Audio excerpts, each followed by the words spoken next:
ਸਾਹਿਬ ਸ੍ਰੀ ਗੁਰੂ ਗ੍ਰੰਥ ਸਾਹਿਬ ਮਹਾਰਾਜ ਦੀ ਪਾਵਨ ਪਵਿੱਤਰ ਹਜ਼ੂਰੀ ਦੇ ਵਿੱਚ ਜੁੜ ਬੈਠੇ ਬਹੁਤ ਹੀ ਅਜ਼ੀਜ਼ ਹਾਜ਼ਰੀਨ, ਆਓ ਗੁਰੂ ਪਾਤਸ਼ਾਹ ਦੀ ਬਖਸ਼ੀ ਹੋਈ ਫਤਿਹ ਬੁਲੰਦ ਕਰੀਏ।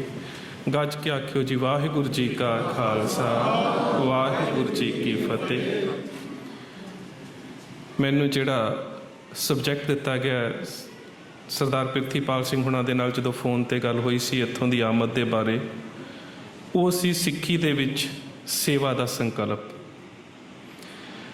ਜਦੋਂ ਅਸੀਂ ਗੁਰਮਤਿ ਵਿਚਾਰਧਾਰਾ ਦੇ ਵਿੱਚ ਸੇਵਾ ਦੀ ਗੱਲ ਕਰਦੇ ਹਾਂ ਤੇ ਸਿੱਖੀ ਦਾ ਜਿਹੜਾ ਨਿਸ਼ਚਾ ਹੈ ਉਹ ਹੈ ਮਨ ਨੂੰ ਜੋਤ ਸਰੂਪ ਮੰਨਦੇ ਹੋਏ ਗੁਰਬਾਣੀ ਦੇ 7 ਸਰੂਪ ਦੇ ਸਦਕਾ ਪਰਮਾਤਮਾ ਦੇ ਨਾਲ ਇੱਕਮਿਕ ਹੋ ਜਾਣਾ।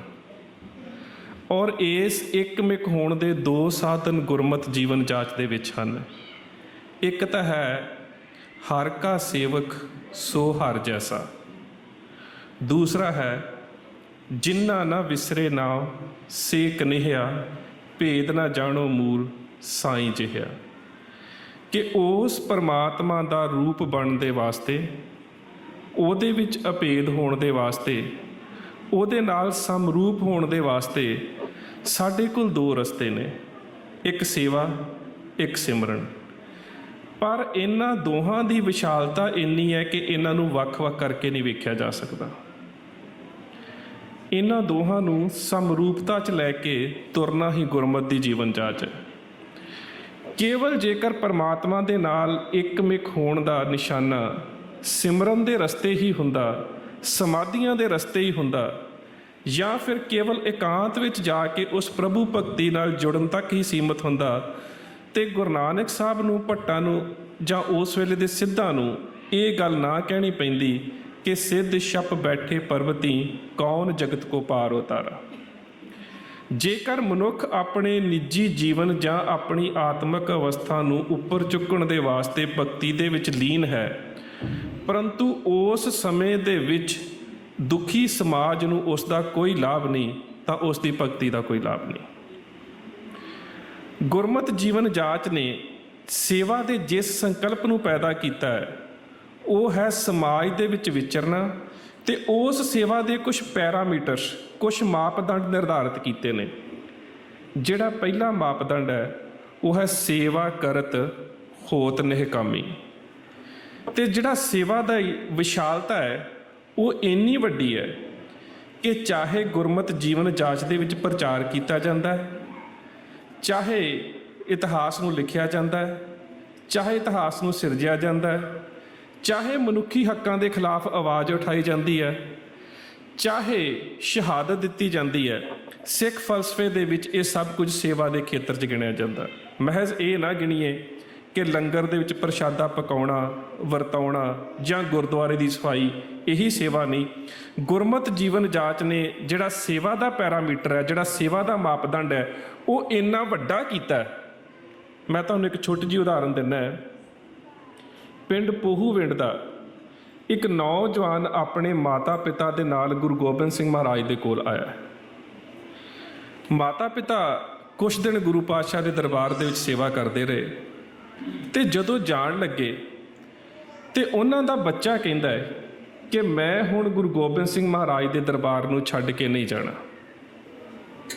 ਪਾਤਸ਼ਾਹ ਦੇ ਸਾਹਮਣੇ ਮਾਤਾ ਪਿਤਾ ਆਏ, ਬੇਨਤੀ ਕੀਤੀ, ਪਾਤਸ਼ਾਹ ਸਾਡਾ ਬੱਚਾ ਤੁਹਾਡੇ ਦਰਬਾਰ ਦੇ ਵਿੱਚ ਆਇਆ ਸੀ, ਹੁਣ ਅਸੀਂ ਸੇਵਾ ਕਰਨ ਤੋਂ ਬਾਅਦ ਆਪਣੇ ਪਿੰਡ ਵਾਪਸ ਜਾ ਰਹੇ ਹਾਂ ਤੇ ਬੱਚਾ ਕਹਿ ਰਿਹਾ ਮੈਂ ਜਾਣਾ ਨਹੀਂ।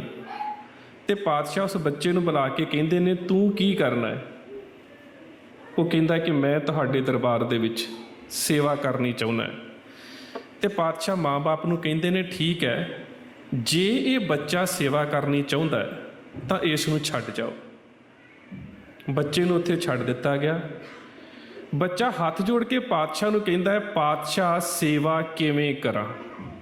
ਹੁਣ ਖਿਆਲ ਕਰਿਓ ਸੇਵਾ ਦਾ ਪੈਰਾਮੀਟਰ, ਪਾਤਸ਼ਾਹ ਸੇਵਾ ਕਿਵੇਂ ਕਰਾਂ? ਤੇ ਗੁਰੂ ਗੋਬਿੰਦ ਸਿੰਘ ਮਹਾਰਾਜ ਨੇ ਜਿਹੜਾ ਸੇਵਾ ਦਾ ਸੰਕਲਪ ਔਰ ਜਿਹੜਾ ਸੇਵਾ ਦਾ ਮਾਰਗ ਦੱਸਿਆ ਹੈ, ਪਾਤਸ਼ਾਹ ਕਹਿੰਦੇ ਲੰਗਰ 'ਚ ਜਾ ਕੇ ਬਰਤਨ ਸਾਫ਼ ਕਰ।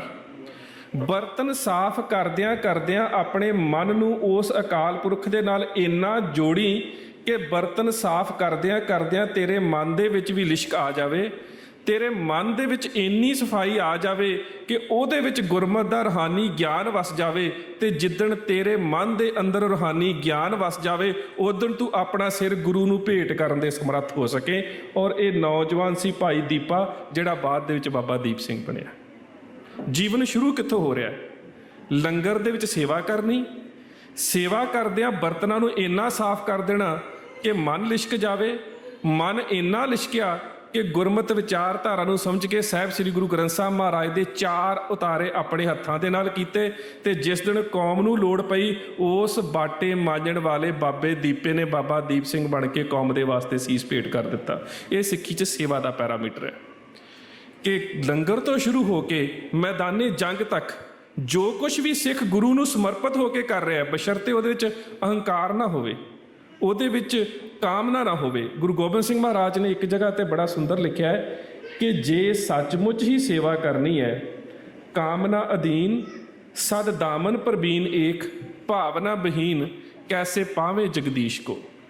ਜੇਕਰ ਸੱਚਮੁੱਚ ਹੀ ਅਸੀਂ ਗੁਰੂ ਦੀ ਸੇਵਾ ਕਰਨੀ ਹੈ ਤੇ ਮਨ ਨੂੰ ਪ੍ਰੇਮ ਭਾਵਨਾ ਦੇ ਨਾਲ ਭਰਨਾ ਪਵੇਗਾ ਤੇ ਕਾਮਨਾ ਤੋਂ ਮੁਕਤ ਕਰਨਾ ਪਵੇਗਾ। ਔਰ ਸਾਡੀ ਸਮੱਸਿਆ ਇਹ ਹੈ ਕਿ ਅਸੀਂ ਜਿੰਨੀ ਵੀ ਸੇਵਾ ਕਰਦੇ ਹਾਂ ਉਹ ਕਾਮਨਾ ਕਰਕੇ ਕਰਦੇ ਹਾਂ ਕਿ ਮੇਰਾ ਆਹ ਕੰਮ ਹੋ ਜਾਵੇ ਫਿਰ ਮੈਂ ਸੇਵਾ ਕਰੂੰਗਾ, ਜਾਂ ਸੇਵਾ ਪਹਿਲਾਂ ਕਰੂੰਗਾ ਇੰਨੇ ਦਿਨ ਮੇਰਾ ਆਹ ਕੰਮ ਹੋ ਜਾਵੇ। ਗੁਰਮਤਿ ਦੇ ਵਿੱਚ ਕਾਮਨਾ ਅਧੀਨ ਸੇਵਾ ਨੂੰ ਨਹੀਂ ਮੰਨਿਆ ਗਿਆ, ਗੁਰਮਤਿ ਦੇ ਵਿੱਚ ਭਾਵਨਾ ਵਾਲੀ ਸੇਵਾ ਨੂੰ ਮੰਨਿਆ ਗਿਆ। ਪਰ ਉਸ ਸੇਵਾ ਜਿਸ ਨੂੰ ਅਸੀਂ ਭਾਵਨਾ ਵਾਲੀ ਸੇਵਾ ਕਹਿੰਦੇ ਹਾਂ, ਉਹਦੇ ਤੱਕ ਪਹੁੰਚਣ ਦੇ ਵਾਸਤੇ ਸਾਡੇ ਕੋਲ ਮਾਰਗ ਕਿਹੜਾ ਹੈ? ਉਹਦੇ ਵਾਸਤੇ ਭਾਈ ਸਾਹਿਬ ਭਾਈ ਗੁਰਦਾਸ ਨੇ ਇੱਕ ਬੜਾ ਹੀ ਸੁੰਦਰ ਮਾਰਗ ਦੱਸਿਆ ਹੈ। ਕਹਿੰਦੇ ਨੇ ਕਿ ਸਲਲ ਸੰਚਿਤ ਬਹੁ ਵਰਨ ਬਨਸਪਤ। ਜਿਸ ਤਰ੍ਹਾਂ ਸਲਲ ਕਿਹਾ ਜਾਂਦਾ ਪਾਣੀ ਨੂੰ, ਗੁਰਬਾਣੀ ਦੇ ਵਿੱਚ ਅਨੇਕ ਜਗ੍ਹਾ ਦੇ ਉੱਪਰ ਪਾਣੀ ਦੇ ਵਾਸਤੇ ਸਲਲ ਸ਼ਬਦ ਵਰਤਿਆ ਗਿਆ ਹੈ। ਸਲਲ ਪਾਣੀ ਨੂੰ ਕਿਹਾ ਜਾਂਦਾ ਹੈ। ਦੀਪਕ ਪਤੰਗ ਅਲ ਕਮਲ ਸਲਲ ਮੀਨ, ਉੱਥੇ ਵੀ ਸਲਲ ਦਾ ਅਰਥ ਪਾਣੀ ਹੈ। ਜਾਂ ਫਿਰ ਸੁਰਸਰੀ ਸਲਲ ਕਿਰਤ ਬਾਰਨੀ ਦੇ ਸੰਤ ਜਨ ਕਰਤ ਨਹੀਂ ਪਾਨਨ, ਇੱਥੇ ਵੀ ਸਲਲ ਦਾ ਅਰਥ ਪਾਣੀ ਹੈ। ਸਲਲ ਸੁਚਿਤ, ਸੁਚਿਤ ਕਿਹਾ ਜਾਂਦਾ ਜਦੋਂ ਅਸੀਂ ਕਿਸੇ ਖੇਸ ਨੂੰ ਸਿੰਚਦੇ ਹਾਂ, ਖੇਤ ਨੂੰ।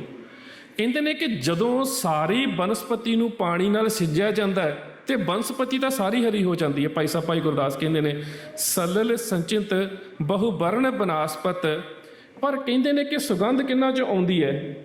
ਸਾਰੇ ਬੂਟਿਆਂ ਚੋਂ, ਸਾਰੇ ਪੌਦਿਆਂ ਚੋਂ ਸੁਗੰਧ ਨਹੀਂ ਆਉਂਦੀ। ਜੰਗਲ ਦੇ ਵਿੱਚ ਸੁਗੰਧ ਕਿੰਨਾ ਚੋਂ ਆਉਂਦੀ ਹੈ? ਚੰਦਨ ਸੁਬਾਸ ਚੰਦਨ ਏਕੇ ਬਖਾਨੀਏ। ਜਿਹੜੇ ਚੰਦਨ ਦੇ ਬਿਰਸ਼ ਦੇ ਨੇੜੇ ਰਹਿੰਦੇ ਨੇ ਉਹਨਾਂ ਦੇ ਵਿੱਚੋਂ ਹੀ ਉਹ ਮਹਿਕ ਆਉਣੀ ਸ਼ੁਰੂ ਹੁੰਦੀ ਹੈ। ਪਰਬਤ ਵਿਖੇ ਉਤਪਤ ਹੋਏ ਅਸ਼ਟ ਧਾਤ। ਪਰਬਤਾਂ ਦੇ ਵਿੱਚੋਂ, ਪਹਾੜੀ ਖਾਣਾਂ ਦੇ ਵਿੱਚੋਂ ਅਸ਼ਟ ਧਾਤ, ਕਈ ਤਰ੍ਹਾਂ ਦੀਆਂ ਧਾਤਾਂ ਨਿਕਲਦੀਆਂ ਨੇ। ਪਾਰਸ ਪਰਸ ਹੋਏ ਕੰਚਨ ਕਹਿ ਜਾਨੀਏ। ਪਰ ਬਹੁਤ ਘੱਟ ਧਾਤਾਂ ਹੁੰਦੀਆਂ ਨੇ ਜਿਹੜੀਆਂ ਸੋਨੇ ਦੇ ਰੂਪ 'ਚ ਨਿਕਲਦੀਆਂ ਨੇ, ਤੇ ਜਿਹੜੀਆਂ ਸੋਨਾ ਬਣਦੀਆਂ ਨੇ ਉਹ ਹੁੰਦੀਆਂ ਨੇ ਜਿਹੜੀਆਂ ਪਾਰਸ ਦੇ ਕੋਲ ਹੁੰਦੀਆਂ ਨੇ। ਜਦੋਂ ਅਸੀਂ ਪਾਰਸ ਦੇ ਬਾਰੇ ਪੜ੍ਹਦੇ ਹਾਂ ਗੁਰਬਾਣੀ ਦੇ ਵਿੱਚ, ਪਾਰਸ ਦਾ ਬਹੁਤ ਜ਼ਿਕਰ ਆਉਂਦਾ ਹੈ। ਗੁਰ ਪਾਰਸ ਹਮ ਲੋ ਮਿਲ ਕੰਚਨ ਹੁਆ ਰਾਮ। ਤੇ ਇਸ ਨੂੰ ਭਾਈ ਕਾਹਨ ਸਿੰਘ ਨਾਭਾ ਨੇ ਜਦੋਂ ਪਾਰਸ ਨੂੰ ਡਿਫਾਈਨ ਕੀਤਾ, ਇਹਨੂੰ ਲਿਖਿਆ ਫਿਲਾਸਫਰਜ਼ ਸਟੋਨ।